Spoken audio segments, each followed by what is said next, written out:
Hello dear students, e learning एक साथ channel पर आप सभी का स्वागत है। आज हम चर्चा करेंगे साइंस के चैप्टर नंबर 15 के पार्ट 2 के बारे में। तो चलिए लेसन को शुरू करते हैं। सबसे पहला टॉपिक है हिमालय।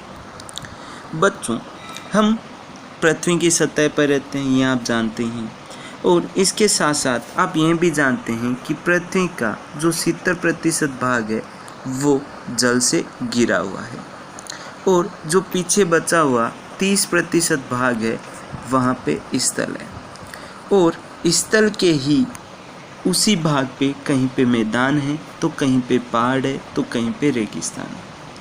हमें ऐसे कई प्रमाण मिले हैं जिससे हम कह सकते हैं कि पृथ्वी की जो सतह है उससे जो हम परिचित है हमेशा वो वैसी नहीं रही है। उसी प्रकार जहाँ आज हिमालय जैसा विशाल पर्वत है वहाँ किसी समय टेथिस नाम का एक समुद्र था। अब हम आगे देखते हैं विवर्तनिक शक्तियाँ और उनके प्रकार के बारे में। कई प्रकार की शक्तियाँ जो पृथ्वी की सतह को बदलने के लिए निरंतर कार्य करती रहती है, उन्हीं शक्तियों को हम विवर्तनिक शक्तियाँ कहते हैं। विवर्तनिक शक्तियाँ मुख्यतः दो प्रकार की होती है। पहली है आंतरिक और दूसरी है बाह्य विवर्तनिक शक्ति। तो सबसे पहले हम देखते हैं आंतरिक विवर्तनिक शक्तियों के बारे में। ये शक्तियाँ पृथ्वी के अंदर रहकर कार्य करती है, ये शक्तियाँ बाहर से दिखाई नहीं देती। इनकी उत्पत्ति है वो पृथ्वी की सतह है उसके नीचे जो ताप है, जो गर्माहट है, मैंने बताया था जो क्रोड है वो गर्म होती है, और उसके ताप से चट्टानें होती है वो कभी तो क्या होती है फैलती है और कभी क्या होती है सिकुड़ती है। तो चट्टानों के फैलने सिकुड़ने और पृथ्वी के भीतर उपस्थित जो गर्म तरल पदार्थ मैग्मा है उसके स्थानांतरण आदि के कारण होती है।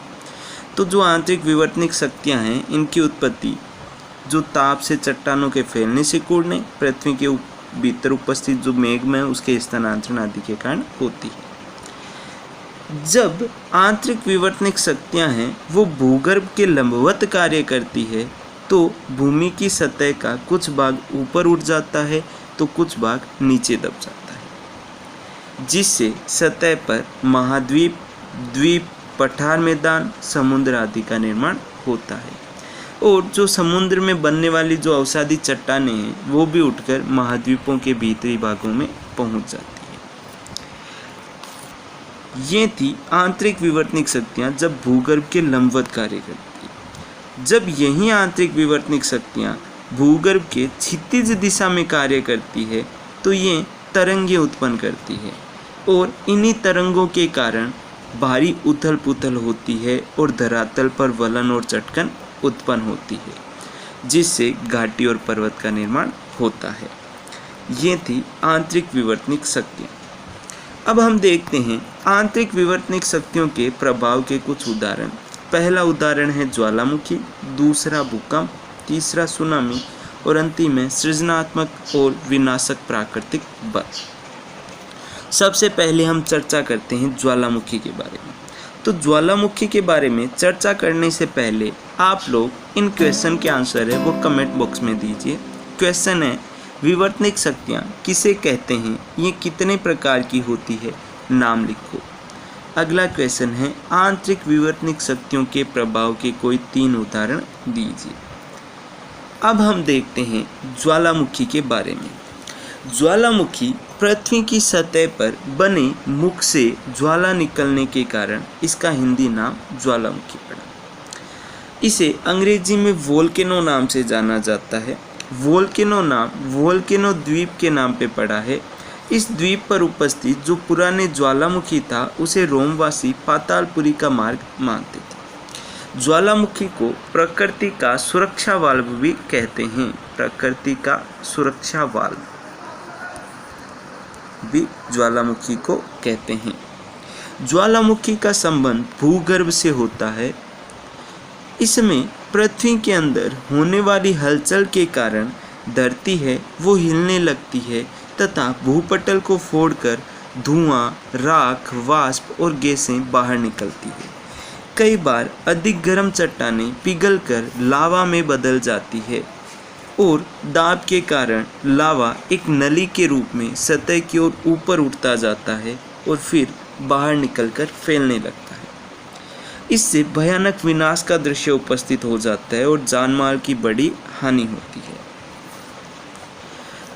ज्वालामुखी कुछ तो निरंतर सक्रिय रहते हैं अर्थात लगातार सक्रिय रहते हैं, कुछ होते हैं वो रुक रुक कर सक्रिय होते हैं, पहले वो क्या हो जाते हैं निष्क्रिय और फिर उसके बाद अचानक ही वो सक्रिय हो जाते हैं, इसलिए ये विनाशकारी होते हैं ज़्यादातर। और कुछ सक्रिय रह सदा के लिए बंद हो जाते हैं। ज्वालामुखी सामान्यतः नियमबद्ध मेखलाओं पर उपस्थित होते हैं और जैसे प्रशांत महासागर है वहाँ पे सर्वाधिक मात्रा में ज्वालामुखी पाए जाते हैं। वैसे तो संसार में हर क्षेत्र में ज्वालामुखी पाए जाते हैं, लेकिन सामान्यतः ये नियमबद्ध मेखलाओं पर उपस्थित होते हैं। ज्वालामुखी से हमें अनेक लाभ होते हैं, तो इनसे कुछ हानि होती है, तो हानि के साथ साथ कुछ लाभ भी होते हैं। पहला लाभ है मिट्टी का उपजाऊ होना। फिर है कई उपयोगी रासायनिक पदार्थ हो गए, जैसे कि गंधक, बोरिक अम्ल, ये जो कीमती धातुएं ये भी लावा के साथ बाहर आती है। और गर्म पानी के जो झरने बनना है वो भी इन्हीं के कारण होती है। ज्वालामुखी के बारे में, इसमें पृथ्वी के अंदर होने वाली हलचल के कारण धरती हिलने लगती है। आपको पता ही है पृथ्वी के क्रोट का जो तापमान है वो लगभग 7000 डिग्री सेंटीग्रेड। जब विवर्तनिक प्लेटें हैं वो एक दूसरे से टकराती है तब हल्की प्लेट तो ऊपर उठ जाती है और जो भारी प्लेट होती है वो नीचे दब जाती है। और जब ये भारी प्लेट होती है वो पृथ्वी की भूतापीय ऊर्जा के कारण मैग्मा में बदल जाती है और जो ऊष्मा के कारण वहाँ पे एक दाब उत्पन्न होता है, जिसके कारण ये मैग्मा होती है वो हल्की प्लेट पर दबाव बनाता है और अंत में भूपटल को फोड़कर धुआं, राख, वाष्प में गैसें बाहर निकलने लगती है। इससे भयानक विनाश का जो दृश्य है वो उपस्थित हो जाता है और कभी कभी जानमाल की बड़ी हानि होती है। अब आप जल्दी से कमेंट कीजिए ज्वालामुखी से होने वाले कोई 2 लाभ। जल्दी से जाइए कमेंट बॉक्स में और अपना आंसर टाइप कीजिए। अब हम देखते हैं भूकंप के बारे में, जिसे इंग्लिश में अर्थक्वेक के नाम से भी जाना जाता है। भूकंप शब्द का अर्थ भू सतह के कंपन से है, अर्थात जो आपकी भू प्रॉपर्टी है पृथ्वी की उसके कंपन से है भूकंप, अर्थात भूमि का कंपन होना। कंपन होने का कारण भूगर्भ में होने वाली कोई हलचल होती है और जहाँ की हलचल से कंपन प्रारंभ होते हैं उसे अपन कंप केंद्र या फिर एपी सेंटर कहते हैं। कंप केंद्र से प्रारंभ होकर तरंगें चारों ओर फैल जाती है। गहराई से चली हुई तरंगें जब भूमि की सतह पर पहुंचती है तो सतह कभी कभी आगे पीछे तो कभी कभी ऊपर नीचे होती है। किसी स्थान पर भूकंप की जो तीव्रता है वो भूगर्भ हलचल की तीव्रता और कंप केंद्र से दूरी पर निर्भर करती है। भूकंप का जो महत्व है वो उसकी तीव्रता पर ही निर्भर करता है। भूकंप की जो तीव्रता होती है वो कभी कभी तो इतनी कम होती है कि भूकंप का पता ही नहीं चलता और कभी कभी इतनी तेज होती है कि वो बहुत ज़्यादा विनाशकारी हो जाता है। समुद्र के पानी के नीचे होने वाले भूकंपन को हम सागरीय कंप कहते हैं। अब हम भूकंप से जुड़ी हुई कुछ महत्वपूर्ण बातें देखते हैं। भूकंप को भूकंप मापी अर्थात सिस्मोग्राफी द्वारा मापा जाता है और भूकंप की जो तीव्रता है वो रिक्टर पैमाने पर व्यक्त की जाती है। मापा तो इसे भूकंप मापी या सिस्मोग्राफी से और जो व्यक्त किसे पर किया जाता है रिक्टर पैमाने पर। इसके साथ साथ 4 इकाई तक के भूकंप होते हैं वो हल्के होते हैं, 5.5 इकाई तक के भूकंप प्रबल, 6 इकाई से ऊपर के भूकंप विनाशकारी तथा 7 इकाई से ऊपर के भूकंप होते हैं वो सर्वनाशी होते हैं। इससे क्षेत्र होता है वो पूरी तरह तबाह हो जाता है। अब हम देखते हैं भूकंप के कारण। भूकंप की उत्पत्ति का कारण पृथ्वी के अंदर की बनावट में उत्पन्न असंतुलन होता है। ये जो असंतुलन है वो प्राकृतिक रूप से या मानव निर्मित जलाशयों के दाब से या विस्फोट आदि के कारण भी हो सकता है। वर्तमान में जो भूकंप की व्याख्या की जाती है वो प्लेट विवर्तन सिद्धांत के आधार पर की जाती है। आप लोग बच्चों जानते ही हैं और हमने पूर्व में पढ़ाई था कि पृथ्वी की सतह वो 19 प्लेटों में बटी हुई है और ये जो विवर्तनिक प्लेटें हैं वो निरंतर गति करती रहती है। समस्त जो विवर्तनिक घटनाएं हैं वो इन्हीं प्लेटों के किनारों पर होती है। प्लेटों के जो किनारे होते हैं वो 3 प्रकार के होते हैं। एक हो गया रचनात्मक, एक हो गया विनाशी और एक हो गया संरक्षी। विनाशी किनारों पर ही अधिक परिमाण के विनाशक भूकंप आते हैं। उत्तरी भारत हो गया, तिब्बत हो गया और नेपाल हो गया, यहाँ पे भूकंप का कारण प्लेटों के टकराव को माना जाता है। प्लेटों के किनारे होते हैं वो विनाशी नहीं होने वाले भाग होते हैं, वहाँ पे भी भूकंप आते हैं कभी कभी।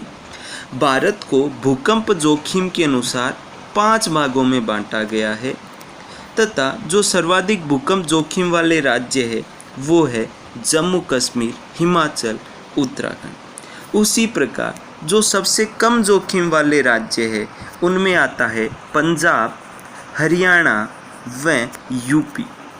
कौन कौन से हो गए? पंजाब, हरियाणा और यूपी, यहाँ पे कम जोखिम वाला इन्हें माना जाता है।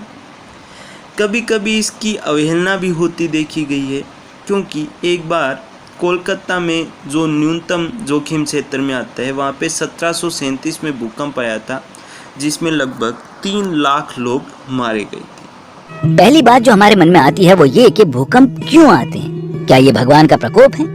इसके लिए हमें पृथ्वी के निर्माण के संक्षिप्त इतिहास को देखना होगा। बहुत समय पहले पृथ्वी के निर्माण के लिए बहुत सारे मटेरियल्स एक साथ जुड़ गए। इस फ्यूजन से बहुत अधिक हीट उत्पन्न हुई और धीरे धीरे जैसे ही पृथ्वी ठंडी हुई, घने पदार्थ केंद्र की ओर और हल्के पदार्थ ऊपर की ओर आ गए। हम पृथ्वी को 4 हिस्सों में बांट सकते हैं। सबसे ऊपर है पतली सी क्रस्ट, इसके ठीक नीचे मेंटल, आउटर कोर और hard inner core. Inner core solid है जबकि मेंटल लिक्विड है और फ्लो हो सकती है। अत्यधिक टेम्परेचर और प्रेशर डिफरेंस के कारण मेंटल में कन्वेक्शन करंट विकसित होते हैं और इसका मटेरियल अंदर से बाहर की ओर फ्लो होता है, जैसा कि हम पानी के गर्म होने के दौरान देखते हैं। मूविंग मेंटल के कारण ऊपर की क्रस्ट भी मूव और स्लाइड होती है। अर्थ क्रस्ट बड़े टुकड़ों के रूप में स्लाइड करती है और इन टुकड़ों को टेक्टोनिक प्लेट्स कहते हैं। ऐसी 7 प्लेट्स हैं। ये प्लेट्स पूरी पृथ्वी के क्रस्ट को बनाती हैं, लेकिन वे विभिन्न दिशाओं में एक दूसरे के अगेंस्ट या एक दूसरे के साथ अलग अलग स्पीड से स्लाइड करती हैं। जिन लाइंस पर ये मिलती हैं उन्हें फॉल्ट लाइंस कहते हैं। ये प्लेट्स साल में औसतन कुछ सेंटीमीटर्स तक मूव करती हैं। प्लेट्स का ये अत्यंत धीमा डिफरेंशियल मूवमेंट ही भूकंप का कारण बनता है। देखते हैं कैसे। एक रबर बैंड लेते हैं। आप रबर को तब तक खींच सकते हैं जब तक कि ये अपनी लिमिट तक पहुंचकर टूट नहीं जाता, और इस समय रबर बैंड में स्टोर्ड सारी एनर्जी रिलीज हो जाती है। हम सब ने ये देखा है। हम सब अपने दोस्तों को गुलेल से मारने की कोशिश करते हैं। अब पृथ्वी की टेक्टोनिक प्लेट्स इलास्टिक और ब्रिटल रॉकी मटेरियल से बनी होती हैं, जो एक दूसरे के अगेंस्ट बहुत धीरे धीरे स्लाइड करती हैं और रबर बैंड की तरह एनर्जी स्टोर करती हैं। और जब वे और अधिक एनर्जी को स्टोर नहीं कर पाती तो वे अलग हो जाती हैं। फॉल्ट पर अचानक होने वाले स्लिप की वजह से स्टोर्ड इलास्टिक एनर्जी रिलीज होती है, जिसके कारण भूकंप आते हैं। वास्तव में बहुत ज्यादा एनर्जी रिलीज होती है। अब बच्चों, आप जल्दी से इन क्वेश्चन के जो आंसर है वो कमेंट बॉक्स में टाइप कीजिए। पहला क्वेश्चन है आपके लिए, भूकंप को किससे मापा जाता है? और अगला क्वेश्चन है, भूकंप की तीव्रता को मापने वाले पैमाने का नाम बताइए। और लास्ट क्वेश्चन है कमेंट के लिए आपके लिए, एपिसेंटर किसे कहते हैं? अब हम चर्चा करते हैं सुनामी के बारे में। सुनामी शब्द आपने सुना ही होगा। ये शब्द जापानी भाषा का शब्द है जिसका अर्थ भूकंपीय सागरीय लहर से है। सुनामी के कारण समुद्र में उच्च ऊर्जा वाली लहरें उठती है। ये लहरें तटीय क्षेत्र, जो किनारे वाले क्षेत्र होते हैं, वहाँ पे भारी नुकसान पहुँचाती है। तथा सुनामी के उत्पन्न होने का प्रमुख कारण सागर तल में आया 7 इकाई से अधिक का भूकंप होता है। उत्पत्ति केंद्र होती है, वहाँ से सुनामी 2 दिशाओं, एक तो गहरे समुद्र की ओर, दूसरा किनारे की ओर चलती है। और जो किनारे की ओर चलने वाली सुनामी होती है वही ज़्यादा विनाश लाती है। जब ये सुनामी बहती है तो इसके साथ जो मलबा आदि तट के बाहर जो किनारे होते हैं उसके बाहर तक आ जाते हैं, बाहर तक जोर से चोट पहुंचाते हैं, बल लगाते हैं, जिससे जो हमारे भवन हो गए, मानव हो गए और जानवर हो गए आदि को भारी नुकसान पहुंचता है। पहले जो सुनामी थी उसकी पूर्व सूचना के लिए अपन के पास अच्छे साधन नहीं थे, लेकिन आजकल के नए नए साधन आ गए हैं जिनके कारण सुनामी का आने का पता है वो पहले ही चल जाता है, जिससे जो खतरे वाले क्षेत्र है वो पहले ही खाली करवा लिए जाते हैं। लेकिन जो अचल संपत्ति है, जो घर है, जो चल नहीं सकते, उन्हें तो नुकसान होता ही है। सुनामी के उत्पन्न होने का प्रमुख कारण सागर तल में आया हुआ भूकंप होता है। भूकंप से जो पानी की लहरें होती है वो ऊपर उठती है और समुद्र की गहराई के कारण समुद्र की लहरें कम ऊंचाई तक उड़ती है। लेकिन जैसे जैसे लहरें किनारे की ओर बढ़ती है तो समुद्र की गहराई कम होने के कारण लहरों की ऊंचाई है वो बढ़ जाती है। अब हम देखते हैं एक महत्वपूर्ण बात। भारत का जो राष्ट्रीय समुद्र विज्ञान संस्थान है उसने गुजरात के धोलावीरा में समुद्र में डूबा हुआ एक बंदरगाह खोज निकाला है और अध्ययन से पता भी चलता है कि ये हड़प्पा संस्कृति का सबसे बड़ा बंदरगाह धोलावीरा है और ये लगभग 1500 वर्ष पूर्व सुनामी के कारण, समुद्री तूफान के कारण भूमि में दबा होगा।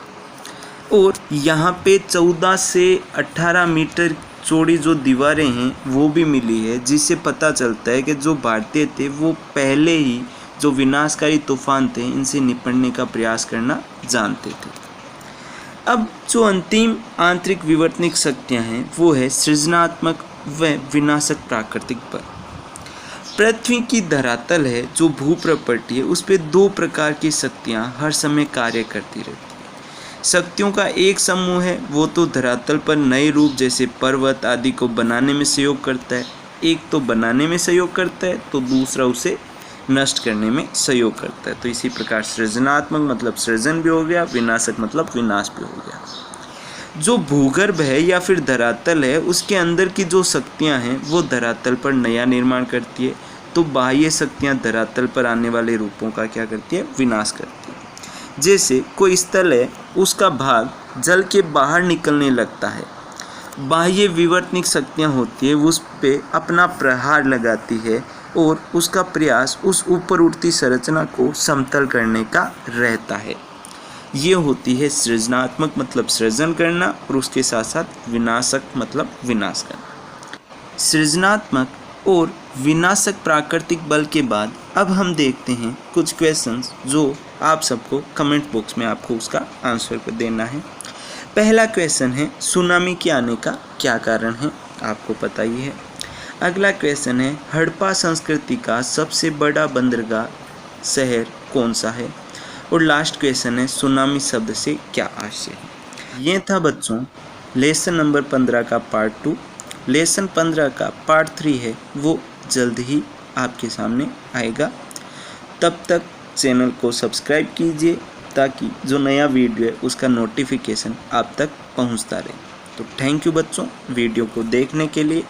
हमसे जुड़े रहिए, आगे बढ़ते रहिए।